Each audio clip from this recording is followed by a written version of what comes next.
thinking is, don't say Maccas, just don't say Maccas. And I didn't. I said Smorgies, right? For those that don't know what Smorgies is, it's just the cheapest all-you-can-eat restaurant where they cook all the food on the Monday and then they come back Thursday to see if anything needs to come back. It also doesn't exist anymore for that reason, right? So I said Smorgies and she said, where's Smorgies? And I said the only Smorgies that I knew existed. I said Geelong. We weren't in Geelong, we were in Melbourne, an hour from Geelong, right? So when she said, where's Smorgies? I said, when she said, where's Geelong? I said, it's an hour from here, because that's factual.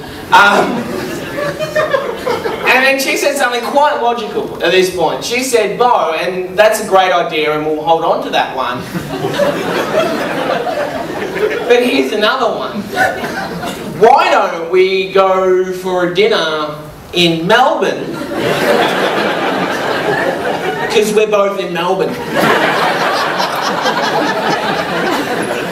Now what I should have said to that was, brilliant, let's go with what you said, scrap my idea, it was ridiculous. But because I was in panic mode, I kind of went with something a little bit different. What I went with was, no. Three no's. You don't understand. Smorgies, reader. Smorgies is one of the best restaurants in the world. I said Smorgies is one of the best restaurants. It's not even one of the best restaurants in Geelong, right? It's one of the worst. So then immediately she was happy, right? She said, when are we going? I said, how about tomorrow? She says, what time are you picking me up? I said, I don't have a car or even a license. She said, don't worry, we'll take the train. So I said, don't worry, we'll take the train. Now, I don't want you to judge me too soon, alright? Because I didn't take a V-line economy, okay? I'm not a cheapskate, I'm a true gentleman. I took a V-line first class, okay? Who here has travelled V-line first class before? Right, like 3, not many, okay? So the rest of you guys, I'll explain what you get in V-line first class that you don't get in just economy, okay? You get an armrest.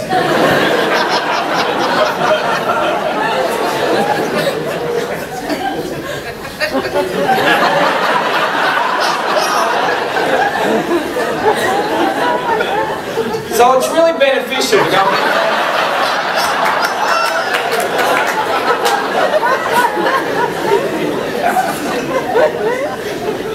You also get a bar where you get 2 options, like mid-strength beer or some of the finest goon you'll ever taste.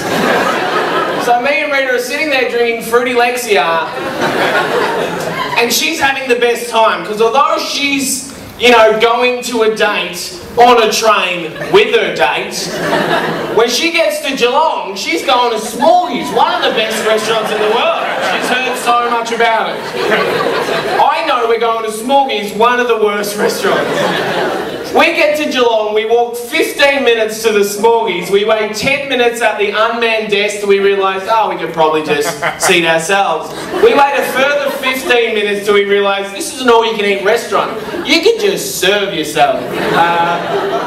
So we went to go get some food, and on the way we caught like the world-class entertainment they have at Smorgies. Like, this is going to seem pretty amateur when I tell you what they've got at Smorgies, because what they've got at Smorgies, right, is just over here, they've got a mechanical seal. Gets better, because every 15 minutes, for 10 minutes, this mechanical seal sings a song. Now I say mechanical because every so often the tail goes like this, right? So that's the tail. Every so often it would just go just like that, and not even rhythmically to the song. It might not happen for an hour and then it will happen 3 times in 30 seconds. I'm not even sure it's meant to happen at all.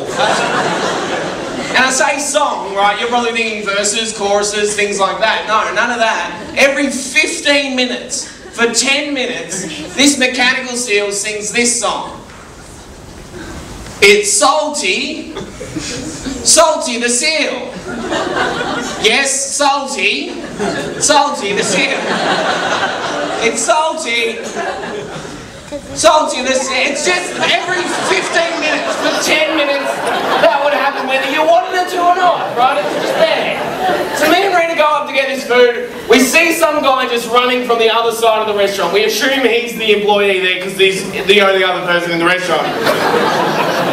He runs over and he just like, he gets to us, he's puffed out, but he manages to breathe out, "Excuse me, have you paid?" And we try to explain, like, if we're going to skip out on a bill at a restaurant, yeah, we're going to go to Smorgasbord, right? But I try to explain that there was no one at the desk for us to pay. There was just no one there. I got 2 words in and he just interrupted me with this. He just goes, "You need to pay." Like that was a new concept for me. We tried everyone not paying, we lost a lot of money. It's a terrible business model, we've got to start paying, okay? And I asked how much it was and he says it's $7 each. I said, "There's 2 of us." And then he goes, "Well, that's 2 lots of $7. I gave him a $10 note and 2 $2 coins. He looked at it, looked straight back at me and said, "Sorry mate, we don't have change." I tried my luck and looked straight back at him and I said, "You keep it," and he walked off with the biggest smile. I turned to Rita, we haven't even eaten yet, and I just said, "You hate me, don't you?" And she said, "I'm having the best time." And we spoke at that restaurant alone for 3.5 more hours, which is a massive, massive deal, considering every 15 minutes